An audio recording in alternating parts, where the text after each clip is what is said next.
Hello drama lovers, welcome to my channel. Heroine బయటకు వస్తుంది.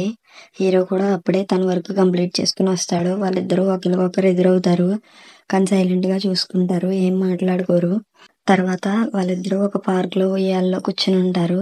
అంతా చాలా సైలెంట్గా ఉంటుంది. హీరోయిన్ ఎలాగైనా ఆ సైలెన్స్ని బ్రేక్ చేయాలని హీరోని "నువ్వు నా మీద కోపంగా ఉన్నావా" అని అడుగుతుంది. హీరో "లేదు, నేను కొంచెం బిజీగా ఉన్నాను అంతే" అంటాడు.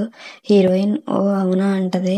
కానీ హీరోయిన్ మాత్రం మనసులో "నువ్వు నన్ను అవాయిడ్ చేస్తున్నావు" అని అనుకుంటుంది. హీరోయిన్ హీరోతో "నాకు అంతా తెలుసు, నాకు క్యాన్సర్ ఉందన్నప్పటి నుండి నువ్వు నన్ను దూరం పెడుతున్నావు. నీకేం చెప్పాలో అర్థం కావట్లేదు. నన్ను ప్రోత్సహించాలా లేక ఓదార్చాలా అన్నది నీకు అర్థం కావట్లేదు. ఇంట్లో కూడా అదే పరిస్థితి. అమ్మ నాన్న ఏమో ఏడుస్తున్నారు. అందుకే ఈ విషయం నేను ఎవరికి కూడా చెప్పలేదు. ఇలాగే జరుగుతుందని నాకు ముందే తెలుసు. అందుకే ఈ విషయాన్ని దాచిపెట్టాను.